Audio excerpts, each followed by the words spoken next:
ಅಯೋಧ್ಯೆ ಶ್ರೀರಾಮ ಮಂದಿರದಲ್ಲಿ ಏನು ಹುಂಡಿ ಹಣ ಕಳ್ಳತನ ಆಗಿರುವಂತದ್ದು, ಈ ವಿಚಾರವಾಗಿ ಮಾತನಾಡ್ಲಿಕ್ಕೆ ಶ್ರೀಶೈಲ ಜಗದ್ಗುರುಗಳು ನಮ್ಮ ಜೊತೆಗಿದ್ದಾರೆ. ಅವ್ರನ್ನ ಮಾತಾಡ್ಸೋಣ.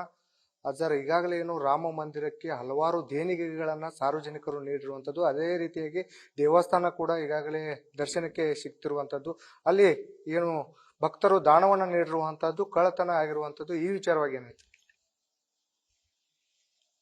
ಧಾರ್ಮಿಕ ಕ್ಷೇತ್ರಗಳಿಗೆ ಭಕ್ತರು ಧಾರಾಳವಾಗಿ ಭಕ್ತಿಯಿಂದ ಶ್ರದ್ಧೆಯಿಂದ ದೇಣಿಗೆಯನ್ನು ಕೊಟ್ಟಿರ್ತಾರೆ. ಅದನ್ನು ದೇವಸ್ಥಾನದ ಅಭಿವೃದ್ಧಿಗೆ, ಬರುವ ಭಕ್ತರ ಮೂಲಭೂತ ಸೌಲಭ್ಯಗಳನ್ನು ಕಲ್ಪಿಸಿಕೊಡೋದಕ್ಕೆ, ಇತರೆ ಕ್ಷೇತ್ರದ ವಿಕಾಸಕ್ಕೆ ವಿನಿಯೋಗ ಮಾಡಬೇಕೇ ಹೊರತು ಯಾರೂ ಅದರಲ್ಲಿ ಹಸ್ತಕ್ಷೇಪವನ್ನು ಮಾಡಿ ವೈಯಕ್ತಿಕವಾಗಿ ಆ ಹಣವನ್ನು ದುರ್ಬಳಕೆ ಮಾಡಿಕೊಳ್ಳುವಂಥ ಪ್ರಯತ್ನವನ್ನು ಯಾರೂ ಮಾಡಬಾರ್ದು. ಇದು ಅತ್ಯಂತ ಖಂಡನೀಯವಾಗಿರುವಂಥ ಸಂಗತಿ. ಆದರೆ ಇದರ ಹಿಂದೆ ಯಾರ ಕೈವಾಡ ಇದೆ, ಯಾರು ಇದನ್ನು ಮಾಡಿದ್ದಾರೆ ಅನ್ನೋದನ್ನು ನಿಷ್ಪಕ್ಷಪಾತವಾಗಿ ತನಿಖೆ ನಡೆಸಿ ಯಾರು ಅಪರಾಧಿಗಳಾದಾರೋ ಅವರಿಗೆ ಸರಿಯಾದ ಶಿಕ್ಷೆಯನ್ನು ಕೊಡಬೇಕು. ಹಾಗಂತ ತಿಳ್ಕೊಂಡು ಯಾರೋ ತಮ್ಮ ಮೂಗಿನ ನೀರಕ್ಕೆ ಯಾರದೋ ಹೆಸರು ಹೇಳೋದು, ಸಂಬಂಧ ಇಲ್ಲಾರದವ್ರ ಹೆಸರೆಲ್ಲ ಇದರೊಳಗೆ ಜಗ್ಗಿ ತರೋದು, ಈ ಎಲ್ಲ ಪ್ರಯತ್ನಗಳು ಕೂಡ ನಡೀತಾ ಇರೋದು ನಮ್ಮ ಗಮನಕ್ಕೆ ಬಂದಿದೆ. ಇಂಥ ಸಂದರ್ಭದಲ್ಲಿ ಯಾವುದೋ ಒತ್ತಡಕ್ಕೊಳಗಾಗಿ ಯಾರ ಮೇಲೋ ತಪ್ಪು ಮಾಡದೇ ಇರುವವರ ಮೇಲೆ ಆರೋಪ ಮಾಡೋದಾಗಲಿ ಅಥವಾ ತಪ್ಪು ಮಾಡಿದವರನ್ನ ಕೈ ಬಿಡುವಂತಹದ್ದಾಗಿರ್ಬೋದು, ಇವು ಆಗಲಾರ್ದಂಗ ನಿಷ್ಪಕ್ಷಪಾತವಾಗಿ ತನಿಖೆ ಆಗಬೇಕು. ಯಾರು ಅಪರಾಧ ಮಾಡ್ಯಾರ, ತಪ್ಪು ಮಾಡ್ಯಾರ, ಅವರಿಗೆ ಸರಿಯಾದ ಶಿಕ್ಷೆಯನ್ನು ಕೊಡಬೇಕು.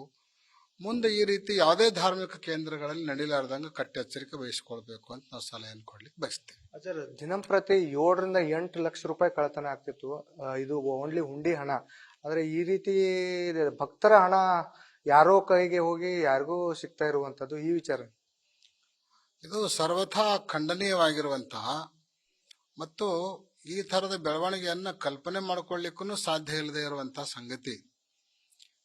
ನಮ್ಮ ಜನ ರಾಮ ಮಂದಿರ, ಅಯೋಧ್ಯೆ, ರಾಮ ಜನ್ಮಭೂಮಿ ಅದರ ವಿಕಾಸ ಆಗ್ತದೆ ಅಂದ್ರೆ ಅತ್ಯಂತ ಕಡುಬಡವನಿಂದ ಹಿಡ್ಕೊಂಡು ಆಗರ್ಭ ಶ್ರೀಮಂತನವರೆಗೂ ತಮ್ಮ ಶಕ್ತಿಯಾನುಸಾರ ಸಹಕಾರವನ್ನು ಮಾಡಿದ್ದಾರೆ. ದೇವಸ್ಥಾನ ಅಭಿವೃದ್ಧಿ ಆಗಿದೆ. ದೇವಸ್ಥಾನ ದರ್ಶನಕ್ಕೆ ಲಭ್ಯ ಇದ್ದಾಗ ಭಕ್ತರು ಬಂದು ಹಾಕುವಂತ ಹುಂಡಿಯಲ್ಲಿ ಹಾಕುವಂತ ಹಣವನ್ನ ಈ ರೀತಿ ದುರ್ಬಳಕೆ ಮಾಡಿಕೊಳ್ಳೋದು ಅದು ಸರಿಯಾದದ್ದಲ್ಲ. ಅದನ್ನ ನಾವು ನಿರ್ದಾಕ್ಷಿಣ್ಯವಾಗಿ ಖಂಡಿಸ್ತೀವಿ. ಇದರಿಂದ ಯಾರ್ಯಾರು ಅದಾರ ಅವರನ್ನ ಪತ್ತೆ ಹಚ್ಚಿ ಸರಿಯಾದ ಶಿಕ್ಷೆಯನ್ನು ಕೊಡಬೇಕು ಅಂತ ಹೇಳಲಿಕ್ಕೆ ಬಯಸ್ತೀವಿ. ಸರ್, ಕೊನೆಯದಾಗಿ ಯೋಗಿ ಸರ್ಕಾರಕ್ಕೆ ಏನ್ ಸಲಹೆ ಕೊಡ್ತೀರಾ ಅಂತ ನಿಮ್ ಕಡೆಯಿಂದ? ಯಾವ ಯೋಗಿ ಅವರ ಸರ್ಕಾರಕ್ಕೆ?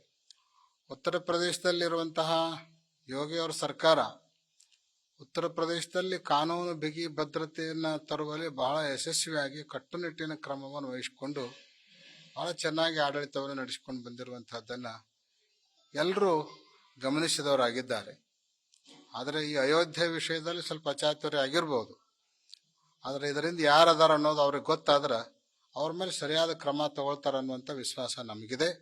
ಮತ್ತು ಅವರು ಯೋಗಿ ಆದಿತ್ಯನವರು ಆ ಕ್ರಮ ತಗೊಳ್ಬೇಕು ಅಂತ ತಿಳ್ಕೊಂಡು ಆ ಸಂದರ್ಭದಲ್ಲಿ ಅವರಿಗೆ ಆಗ್ರಹ ಮಾಡ್ಲಿಕ್ಕೆ ಬಯಸ್ತೀವಿ. ಮತ್ತು ಎಲ್ಲ ಒಳ್ಳೆಯ ಆಡಳಿತವನ್ನು ಕೊಟ್ಟು ಕಟ್ಟುನಿಟ್ಟಾಗಿರುವಂಥ ಕಾನೂನು ಬಿಗಿ ಭದ್ರತೆಯನ್ನ ರಾಜ್ಯದಲ್ಲಿ ತೆಗೆದುಕೊಂಡು ಬಂದು ಒಬ್ಬ ಯೋಗ್ಯ ದಕ್ಷ ಆಡಳಿತವನ್ನ ಉತ್ತರ ಪ್ರದೇಶದಲ್ಲಿ ತಂದಿದ್ದಾರೆ ಅನ್ನುವಂತಹ ಕೀರ್ತಿಗೆ ಭಾಜನರಾಗಿರುವಂತಹ ಅವರ ಅವಧಿಯಲ್ಲಿ ಇಂಥ ಘಟನೆ ಎಲ್ಲೋ ಒಂದು ಕಡೆಗೆ ಅವರಿಗೆ ಕಳಂಕ ಅನ್ನೋ ರೀತಿಯಲ್ಲಿ ಬಿಂಬಿತ ಆಗ್ತಾ ಇದೆ. ಈ ರೀತಿ ಆಗಲಾರ್ದಂಗೆ ಮುಂದೆ ಎಚ್ಚರಿಕೆ ವಹಿಸಬೇಕು. ಮತ್ತೀಗ ಆಗಿದ್ದಕ್ಕೆ ಏನು ಕಾನೂನು ಕ್ರಮ ತಗೊಳ್ಬೇಕು ಅದನ್ನ ನಿರ್ದಾಕ್ಷಿಣ್ಯವಾಗಿ ಅವರು ಹಿಂದೂ ತಗೊಳ್ತಾ ಬಂದಾರ, ಈಗೂ ತಗೊಳ್ತಾರ ಅನ್ನೋಂಥ ವಿಶ್ವಾಸವನ್ನು ಹೊಂದಿದ್ದೇವೆ. ಸರ್, ಈಗ ಲಕ್ಷಾಂತರ ರೂಪಾಯಿ ಹಣವನ್ನ ದೇಣಿಗೆ ರೂಪದಲ್ಲಿ ಈಗಾಗಲೇ ದಾನಿಗಳು ನೀಡಿದ್ದಾರೆ, ಅವರಿಗೆ ರಸೀದಿ ಕೊಟ್ಟಿಲ್ಲ. ಈಗ ಭಕ್ತರು ಏನಂತಿದ್ದಾರೆ, ನಮ್ಮ ದುಡ್ಡನ್ನ ನಮಗೆ ವಾಪಸ್ ಕೊಡಿ ಅಂತ ಹೇಳ್ತಾ ಇದಾರೆ. ಏನು ರಸೀದಿ ಕೊಡಬೇಕಾಗಿರುವಂತಹದ್ದು ಧರ್ಮ. ಯಾವುದೇ ಒಂದು ಹಣ ರಸೀದಿ ಬಂತು ಅಂದ್ರೆ ಅದು ಸರಿಯಾದ ದಾರಿಯಲ್ಲಿ ಹೋಗ್ಲಿಕ್ಕೆ ಸರಿ ಆಯ್ತು ಅಂತ ಅರ್ಥ. ಈಗ ರಸೀದಿ ಕೊಡದೆ ಹಿಂದೆ ಹಣ ಹೆಂಗೆ ಕೊಟ್ರಿ ಇವರು? ಆವಾಗ ಕೇಳಬೇಕಾಗಿತ್ತು. ಅವಾಗ ಕೇಳಿದೆ, ಈಗ ಕೇಳೋದು ಕೂಡ ಇದು ಸರಿಯಾದದ್ದಲ್ಲ. ಯಾವಾಗ ನೀವು ರಸೀದಿ ದುಡ್ಡು ಕೊಡ್ತೀರೋ ಅವಾಗ ನೀವು ರಸೀದಿ ತಗೋಬೇಕಾಗಿತ್ತು. ಅದು ಯಾವಾಗೋ ಕೊಟ್ಟು ಈಗ ರಸೀದಿ ಕೇಳೋದು ಅಂದ್ರೆ ಅದನ್ನ ಹೆಂಗೆ ಲೆಕ್ಕ ಇಡಬೇಕು, ಹೆಂಗೆ ಕೊಡಬೇಕು, ಕೊಡೋರಿಗೂ ಸಾಧ್ಯ ಇರಂಗಿಲ್ಲ. ಅದು ಯಾವಾಗ ನೀವು ದುಡ್ಡು ಕೊಡ್ತೀರೋ ಅವತ್ತೇ ಅದನ್ನ ರಸೀದಿ ತಗೊಳ್ಬೇಕಾಗಿತ್ತು. ಮತ್ತು ಈಗ ನಿಮ್ಮ ಹತ್ರ ಕೊಟ್ಟದ್ದಕ್ಕೆ ದಾಖಲೆ ಇತ್ತು ಅಂದ್ರೆ, ಅಥವಾ ಅವ್ರ ರಸೀದಿ ಕೊಡದೇ ಇರೋದಕ್ಕೆ ನಿಮ್ಮ ಹತ್ರ ಏನಾದರೂ ದಾಖಲೆ ಇತ್ತು ಅಂದ್ರೆ ಅವಾಗ ಅದನ್ನ ಒತ್ತಾಯ ಮಾಡಿ ಪಡ್ಕೋಬಹುದು. ಇವಿಷ್ಟು ಏನು ಶ್ರೀಶೈಲ ಜಗದ್ಗುರುಗಳ ಮಾತಾಗಿರುವಂತದ್ದು. ಕ್ಯಾಮರಾ ಪರ್ಸನ್ ಸುನಿಲ್ ಜೊತೆ Sanjay Kaulgi, News First, Chikkodi. News First ನಿರ್ಭೀತಿಯಿಂದ ನಿಮ್ಮ ಪರವಾಗಿ.